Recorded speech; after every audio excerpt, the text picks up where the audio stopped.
Totoo nga na super difficult to work with ang tawag sa dating kapamilya aktor na ngayon ay nasa Kapuso Network na si Sian Lim. Yan ang naging paglalarawan ng isang Kapuso writer sa aktor na si Sian na umagaw atensyon muli sa maraming netizen at naging usap-usapan sa social media. Kaya pala daw hindi na nabigyan ng project pagkatapos ng serye kasama si Jeneline Mercado at simula nang lumipat sa GMA Network. Ayaw na daw kasi bigyan ng proyekto ang aktor sa attitude nito.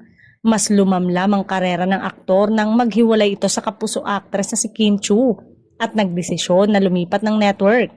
Parang paulit-ulit na lang ang balitang maraming may ayaw sa ugali ni Sian Lim na nagsimula pa ito noong nasa Kapamilya Network pa siya at kaya siya napunta sa Viva Artist Agency.